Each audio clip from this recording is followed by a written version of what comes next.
Mesdames et messieurs, bonsoir et bienvenue dans cette nouvelle édition de l'information. Merci de choisir la TV7 pour vous informer. Installez-vous confortablement, les titres, les voici. Les efforts se poursuivent par les autorités togolaises pour la couverture à 80% des besoins en eau potable dans le Grand Lomé d'ici 2025. Plusieurs chantiers de châteaux d'eau sont en cours dans la capitale. À terme, ils devront bénéficier à au moins 200 000 habitants. D'autres précisions dans ce journal. Puis, sujet agriculture, le fonio fait désormais partie des priorités des autorités en charge du secteur. 5e culture la plus consommée au Togo, le pays envisage en produire 10 000 tonnes à l'horizon 2028. Un plan d'action est en cours. Quant à l'actualité au-delà de nos frontières, au Kenya, nouvelle manifestation ce mercredi à l'appel des opposants contre la cherté de la vie. Des forces de sécurité du pays étaient au rendez-vous pour disperser les manifestants à coups de gaz lacrymogène. En Éthiopie, les restrictions sont tombées. Les réseaux sociaux, en l'occurrence Facebook, Telegram, TikTok et YouTube, sont de nouveau accessibles à toute la population. Ceci après 5 mois de coupure d'Internet par les autorités du pays. C'est tout pour les grandes lignes de ce soir. Restez avec nous, nous irons en détail tout de suite. Au Togo, l'océan gagne du terrain partout. Les statistiques du Centre national des données océanographiques du pays révèlent que les effets de l'érosion côtière sont très importants. Face à cette situation préoccupante, le pays s'appuie sur le projet d'investissement de résilience des zones côtières en Afrique de l'Ouest, Waka Resip, pour pouvoir lutter contre l'érosion côtière. Les explications de Elodie Yenchabré. Selon la revue scientifique Nature au Togo, la moitié des côtes sablonneuses pourraient être emportées par les eaux d'ici la fin du siècle. Face à cette situation préoccupante, le pays s'appuie sur le projet d'investissement de résilience des zones côtières en Afrique de l'Ouest, Waka Resip, une initiative salvatrice qui tient ses promesses en aidant les personnes affectées par les répercussions négatives de l'érosion côtière. Lancé en 2018 au Togo, ce projet bénéficie du financement de la Banque mondiale et du Fonds pour l'environnement mondial. En plus de la protection côtière, le projet aborde également des volets tels que la lutte contre les inondations, les pollutions ainsi que la préservation des écosystèmes. L'exemple des travaux de protection de la bande côtière sur le tronçon Agbodrafo à Neho, seulement 6 mois après leur lancement. Selon le ministère en charge de l'environnement, ces travaux ont permis la construction et la réhabilitation de 14 épis ainsi qu'un brise-lames et la réalisation d'un rechargement de casiers et de digues de sable. En outre, les retombées de ce projet sont directement bénéfiques pour les citoyens. En novembre 2022, des travaux d'une valeur de 41 milliards ont été entrepris pour mettre à l'abri de 100 000 habitants installés sur le littoral. Parlant toujours d'érosion côtière, le collectif des personnes victimes de ce phénomène s'est fait une nouvelle fois encore entendre. Le collectif a déposé une nouvelle plainte contre Lomé Conteneur Terminal auprès du CEO qu'il a jugé recevable. Les précisions sur les faits ayant conduit à cette plainte dans ce récit de Bernard Quinvy. La mer continue de ronger les côtes togolaises, mettant en danger les villages côtiers. 13 de ces villages ont monté au créneau en accusant le groupe de la Banque mondiale de leur malheur. Selon eux, la construction du Lomé Conteneur Terminal, financée par la Banque mondiale à travers la Société financière internationale SFI, a entraîné le renforcement de l'érosion. À ces villages s'ajoutent 6 communautés composées des villages de Bobolo-Kopé, Agbe-Kopé, Tango, Agbetiko, Adissem et Goumou-Kopé qui en août 2022 ont aussi déposé une 3e plainte contre Lomé Conteneur Terminal LCT. La plainte adressée au CAO, qui est un mécanisme indépendant de responsabilisation de SFI et de l'Agence multilatérale de garantie des investissements MIGA, soulève des préoccupations liées à l'impact de l'érosion côtière prétendument causée par la construction et l'exploitation du terminal à conteneurs du port de Lomé. Soulignons que le CAO a jugé cette plainte recevable. La suite nous en dira plus. L'eau est une ressource vitale et un levier non négligeable dans le développement du pays. Face à cette réalité, l'accès universel à l'eau potable demeure l'une des priorités des autorités togolaises afin d'atteindre la couverture à 80% des besoins en eau potable dans le Grand Lomé. D'ici 2025, les infrastructures se multiplient, notamment la construction de 5 nouveaux châteaux d'eau dans le Grand Lomé. Les détails liés à ces chantiers avec ce reportage signé Messan Harold Atto. Indépendamment des difficultés auxquelles le Togo peut faire face, les gouvernants veulent offrir à tous les ménages la possibilité d'accéder à de l'eau potable en quantité suffisante. Cette volonté se voit dans la mise en œuvre de programmes dans le secteur de l'eau et de l'hydraulique villageoise, ou encore dans la mise en place d'infrastructures modernes et adaptées comme les châteaux d'eau.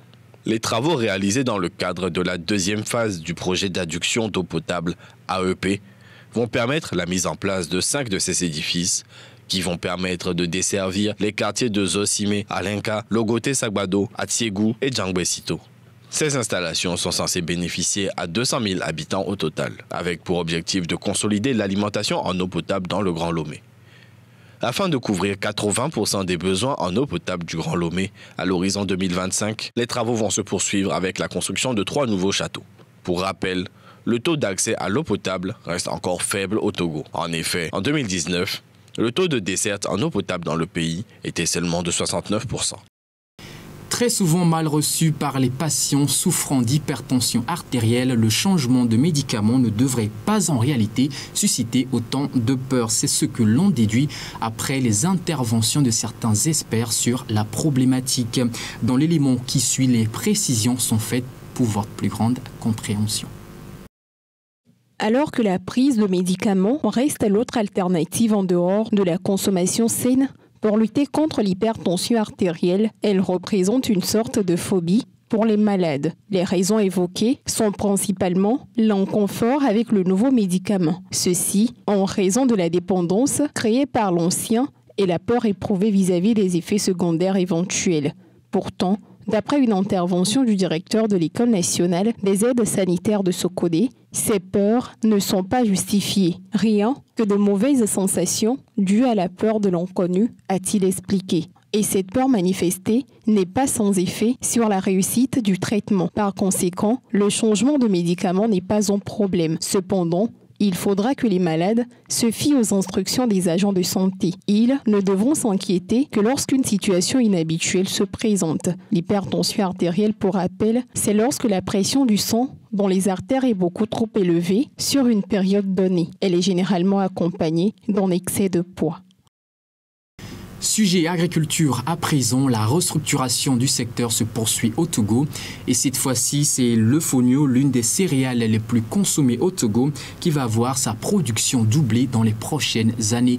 Axe stratégique concerné, financement, état actuel de la production, Promise Pomegbe s'est chargé de ces détails dans ce reportage commenté par Nadège Arleja. 5e céréale la plus consommée au Togo après le maïs, le sorgho, le mil et le riz, le pays, restructurant le secteur agricole, prépare un plan d'action pour stimuler la production du fonio et la doubler d'ici 2028, nécessitant un apport financier d'environ 5 milliards de francs CFA. Ce projet, qui va bénéficier de l'accompagnement de l'État et ses partenaires, vise à répondre à la demande locale et extérieure de fonio, faisant passer la production de 4 471 tonnes actuellement à 10 000 tonnes en 2028. Selon le plan en préparation, l'accent sera mis sur les axes stratégiques comme l'amélioration des capacités de production, le soutien à la transformation, la commercialisation, l'appui à l'organisation et à la gouvernance de la filière et pour finir, la coordination et le suivi-évaluation. Le fonio est cultivée actuellement sur une superficie totale de 5200 hectares, même si elle reste une céréale à haute valeur nutritive et économique, riche en fibres alimentaires. Plusieurs facteurs, dont la complexité de la culture et surtout la mévente face à la concurrence avec plusieurs autres produits de substitution importés, provoquent un délaissement de la part des producteurs. Le programme des Nations Unies pour le développement et ONU Femmes ont rendu public un rapport sur la parité entre les sexes, le pouvoir de décision des femmes, leur autonomisation et leur inclusion dans le domaine de la santé, de l'éducation et de la prise de décision. Publié ce mardi, le rapport estime qu'aucun pays n'est encore arrivé à la parité totale entre les sexes. Les explications de Kofi Kligué. La liberté des femmes de faire un choix et de saisir les opportunités reste largement limitée. La faible autonomisation des femmes et les écarts importants entre les sexes sont monnaie courante. C'est l'essentiel du rapport du Programme des Nations Unies pour le développement PNUD et ONU Femmes. Ce rapport a pour but de mesurer le pouvoir et la liberté des femmes de faire des choix et de saisir les opportunités de la vie à travers 5 dimensions, à savoir la santé, l'éducation, l'inclusion, la prise de décision et la violence à l'égard des femmes. Il évalue aussi le statut des femmes par rapport aux hommes dans les dimensions fondamentales du développement humain. Selon les données du rapport, à l'échelle mondiale, les femmes sont habilitées à réaliser seulement 60% de leur plein potentiel. Le rapport indique également que moins d'1% des femmes et des filles vivent dans les pays où les niveaux d'autonomisation des femmes et la parité entre les sexes sont très élevés, tandis que plus de 90% de la population féminine mondiale vivent dans des pays caractérisés par un grand déficit d'autonomisation des femmes et un grand écart entre les sexes. Ces indices mettent en lumière les défis complexes auxquels sont confrontées les femmes dans le monde et ouvrent la voie à des interventions ciblées et à des réformes politiques. Le rapport rendu public ce mardi note qu'aucun pays n'est arrivé à atteindre la parité totale entre les sexes. Actualité au-delà de nos frontières, parlons agriculture au Nigeria. Le pays peine à trouver une certaine autosuffisance en ce qui concerne la production de blé. Même si des efforts sont faits par les producteurs locaux, la situation se complique davantage à cause du conflit russo-ukrainien et de la situation sécuritaire dans le nord du pays. Reportage. Les céréales cultivées localement font recette au Nigeria. Mais la plus grande économie d'Afrique doit encore se contenter des importations, faute d'autosuffisance en la matière. Nous ne recevons pas assez de céréales étrangères. Celles cultivées localement sont facilement accessibles. Nous en utilisons beaucoup car elles contiennent beaucoup plus d'amidon que les céréales étrangères.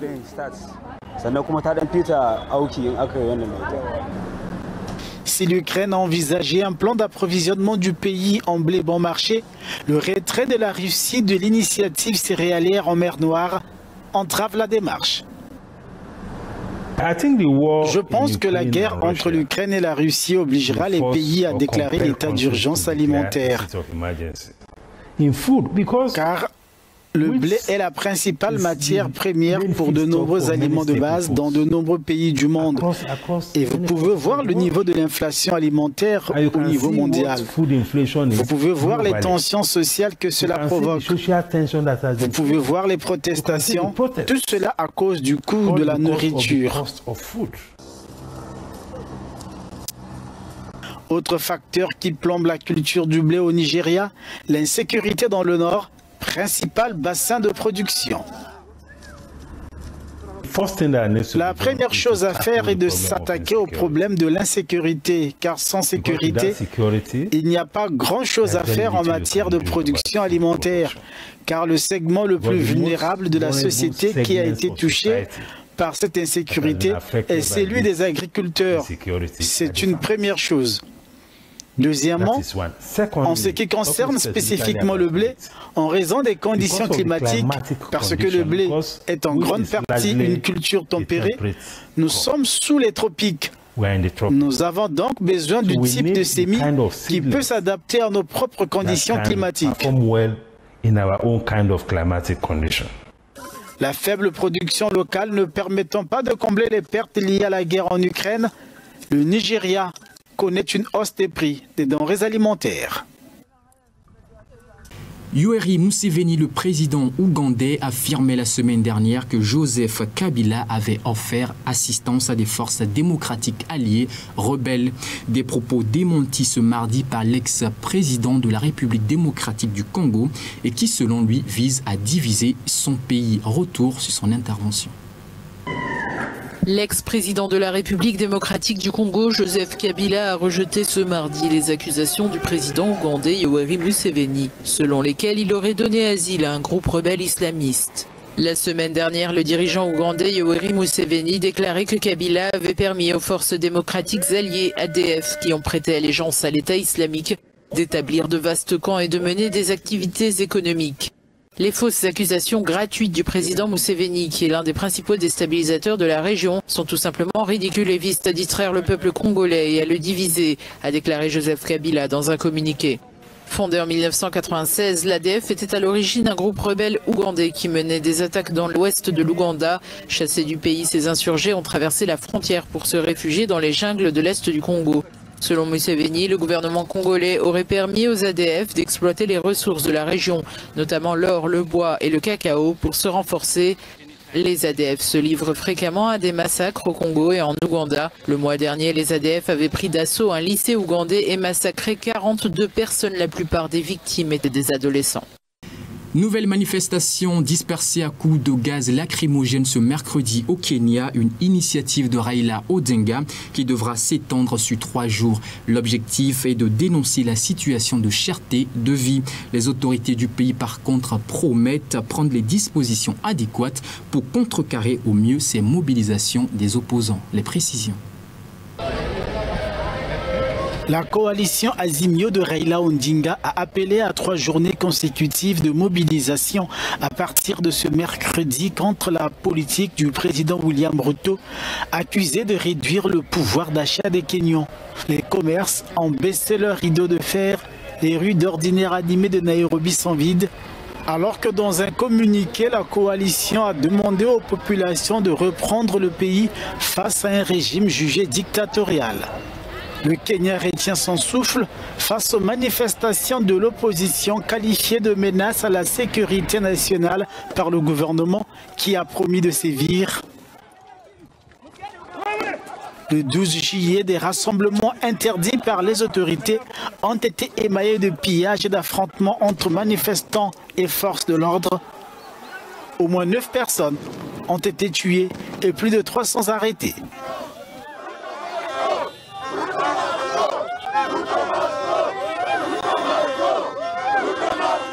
Après 5 mois de restrictions, les réseaux sociaux Facebook, Telegram, TikTok et YouTube sont de nouveau accessibles à toute la population éthiopienne. Les autorités du pays avaient coupé Internet dans le pays. L'objectif de cette mesure était d'apaiser les tensions au sein des responsables de l'Église orthodoxe d'Éthiopie qui appelaient à une certaine manifestation. Retour sur les faits. En Éthiopie, les réseaux sociaux sont de nouveau accessibles après 5 mois de restrictions. Mercredi, Facebook, Telegram, TikTok et YouTube étaient ouverts à tout utilisateur depuis le réseau Ethio Telecom, a constaté l'ONI, une association qui avait signalé des blocages sur les sites internet et applications. Ces derniers mois, pour accéder à ces plateformes, il fallait utiliser un réseau privé virtuel, un dispositif qui permet de se connecter en modifiant sa localisation. Les autorités ont coupé Internet le 9 février dernier pour tenter d'apaiser les tensions entre des responsables de l'Église orthodoxe d'Éthiopie qui appelaient à manifester contre la création d'un synode dissident. Cette scission au sein de l'Église a déclenché des affrontements meurtriers. Le calme est depuis revenu après des efforts de médiation entrepris par le gouvernement. Cependant, cette interruption des réseaux sociaux a coûté aux entreprises 42 millions de dollars de pertes selon l'Internet Society. Les chiffres pourraient être beaucoup plus élevés, estiment d'autres sources. Information capitale, le monde entier connaîtra dans les prochains jours des vagues de forte chaleur. C'est ce qu'a annoncé ce mardi l'Organisation des Nations Unies. L'institution invite chaque individu à la prise de dispositions personnelles pour arriver à tenir au mieux pendant ces jours. Les explications. L'ONU a appelé mardi le monde à se préparer à des vagues de chaleur plus intenses, invitant chaque individu à élaborer ses propres plans de lutte pour affronter les températures extrêmes. En Amérique du Nord, en Asie, en Afrique du Nord et dans le bassin méditerranéen, les températures vont dépasser les 40 degrés pendant plusieurs jours cette semaine. Nous assistons à une augmentation continue de la fréquence, de la durée et de l'intensité des vagues de chaleur, ce qui est tout à fait conforme à la science du réchauffement climatique et au rapport du GIEC. L'intensité de ces événements va continuer à augmenter et le monde doit se préparer à des vagues de chaleur plus intenses. La semaine dernière, le Maroc et l'Algérie ont enregistré des températures parmi les plus élevées du continent, avec respectivement 47,5 et 48 degrés Celsius. La sécheresse historique qui sévit dans la région de la Corne de l'Afrique ne cesse d'empirer. 23 millions de personnes sont confrontées à l'insécurité alimentaire. L'un des phénomènes notables que nous avons observé est que le nombre de vagues de chaleur simultanées dans l'hémisphère nord a été multiplié par 6 depuis les années 1980. Cette tendance ne montre aucun signe de diminution. Il convient également de noter que juillet et août sont les mois les plus critiques pour les vagues de chaleur extrêmes. Elles ont déjà touché l'Asie, l'Amérique du Nord et l'Amérique centrale, l'Afrique, le Moyen-Orient et maintenant l'Europe. L'heure n'est plus à la plaisanterie, la tendance est à la hausse. Selon les experts, les gaz à effet de serre qui retiennent la chaleur seraient à l'origine du réchauffement climatique et autres anomalies liées au climat. Ainsi se referme donc cette édition. Mesdames et messieurs, merci à vous de l'avoir suivi. Retrouvez demain Elodie Yenchabré pour un autre point de l'actualité. D'ici là, portez-vous bien.